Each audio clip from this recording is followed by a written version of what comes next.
হ্যাঁ, খাস নিয়েও তো খুশি মনে যায় আমারে চায় কাঁঠালের আঠা যেরকম জোড়া লাগে এরকম করে তার পিছু আঠার মতো লেগে থাকবো ভাই, তারও কেউ কোনো সময় যাবো না, মৃত্যু হলেও ওর সঙ্গে নিয়ে মোর। তো যদি সে বয়স্ক হয়? সে বয়স্ক হলে দুঃখ নাই, কোনো সমস্যা নেই, তাকে ছেড়ে যাবেন না তো? কোনোদিন যাবো না। একটা আমি একটা মানুষই চাই, 10টা মানুষ চাই না। ইউটিউবে আছে কেন, ভালো মনের মানুষ যদি পেয়ে যাই তো 10টারে কেটে একটারেই রাখবো।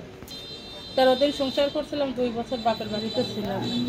এখন আর একা একা ভালো লাগে না? আর না, আর এখন ভালো লাগে না। আর এখন যদি মনের মতো বললাম তো ভাই, বয়স হোক দুঃখ নেই। দর্শক, আপনাদের প্রীতি ও শুভেচ্ছা জানিয়ে শুরু করছি আমাদের আজকের প্রতিবেদন। তো দর্শক, দেখতেই পাচ্ছেন আমাদের সামনে এক আপু দাঁড়িয়ে আছে, আমরা তার জীবনের গল্পটা শুনবো। তো জানবো আপু কেন আমাদের ইউটিউবের মাঝে আসলেন, তিনি কি বলতে চান। আপু আসসালামু আলাইকুম। ওয়ালাইকুম সালাম। কেমন আছেন? ভালো নাই ভাই। আপু আপনার নাম কি? আমার নাম শাপলা। শাপলা, মাশাআল্লাহ খুব সুন্দর নাম, দেখতে তো মাশাআল্লাহ খুব সুন্দরী।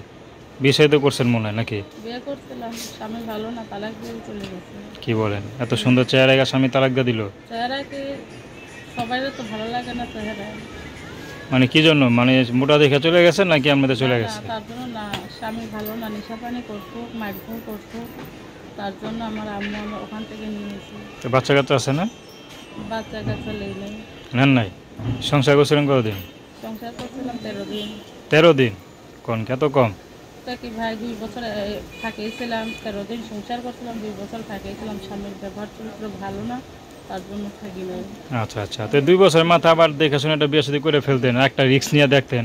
বিয়ে বসবো না এখন ভাই, ভালো মনের মানুষ যে পর্যন্ত না পাবো তার আর সেই পর্যন্ত বিয়ে করবো না। আচ্ছা, তো আপনি যখন প্রথম বিয়ে করছিলেন তখন কি একটু স্বাস্থ্য চিকন ছিল না? আমি সারা জীবন এরকম ভাই, এখনও এরকম, এটা নিয়ে কোনো সমস্যা নেই। এমনিতেই স্বামীর চোখে ভালো না, দুইজন দুই জায়গা।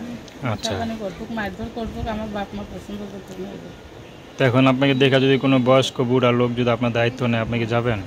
আমি তার কাছে বিয়ে বসে চলে যাবো, সে যদি আমার দায়িত্ব নিতে পারে, পাশে দাঁড়াইতে পারে। আমার আম্মু আছে, আর একটা ছোটো ভাই আছে, এই দুটো আমরা ফ্যামিলিতে 3টা লোকই থাকি। এই 3টা লোকের দায়িত্ব যদি নিতে পারে, সেরকম মনের মানুষ পাই, বয়স্ক হোক, তাতে কোনো সমস্যা নেই। সে যদি আমার খাসনি হতে চায়, আমি তার কাছে অবশ্যই বিয়ে বসে চলে যাবো। আচ্ছা, মানে কেউ যদি আপনাকে খাস নিয়ে হতে চায়, আপনাকে ছেড়ে না যায়, কষ্ট না দেয়, আপনি তাকে বিয়ে আমি তার করবেন? কাছে বিয়ে বসবো। যে আপনাকে মোটা বলে ঘৃণা না করবে নাকি? না, তার জন্য না, মোটার জন্য না ভাই, এমনিতেই স্বামী ভালো না, তালাক দিয়ে দিচ্ছে। অনেক পুরুষ আছেন না, আবার মোটা পছন্দ করে না।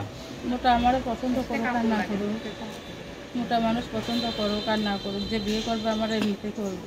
আচ্ছা, মোটা আর চিকন নেই। নাম কি বললেন? শাপলা। তো দর্শক, আপনার শাপলার সাথে যোগাযোগ করতে চান, তার নাম্বারও 01779686985। আমি নাম্বারটা আবারও বলছি, আরেকটা কথা বলি 01769686985। আরেকটা কথা বলি ভাই, যে জায়গা তো আসি আমরা কষ্ট করি, কই বলে একটু ভদ্র ভাষায় কথাবার্তা বলি, তাদের সাথে আমরা সময় দেবো, কথা বলবো। আর যদি অন্য চোখে খারাপ নিয়ত কথা বলে, তাদের সাথে আমরা কথা বলি না। আচ্ছা, টাকা পয়সারও দরকার নেই, তো দর্শক, মানুষ একজনই যদি পাই, ডুল করে এমনি কাঁঠালের আঠা যেরকম লাগে এরকম করে লেগে থাকে। বাহ, ভালো কথা বলছেন। বুঝছেন? আরেকবার দেখান তো কাঠের আঠা কীভাবে। কাঁঠালের আঠা যেমন এমনি লাগে, আমি তার কাছে লেগে থাকি। আচ্ছা, তো দর্শক, প্রেম ভালোবাসা সাহায্য সহযোগিতা বিয়ে শাদী করা একান্ত আপনাদের ব্যক্তিগত ব্যাপার। তো আসুন আমরা 5 ওয়াক্ত নামাজ পড়ি, সর্বদা দেশের সেবা করি। আসসালামু আলাইকুম।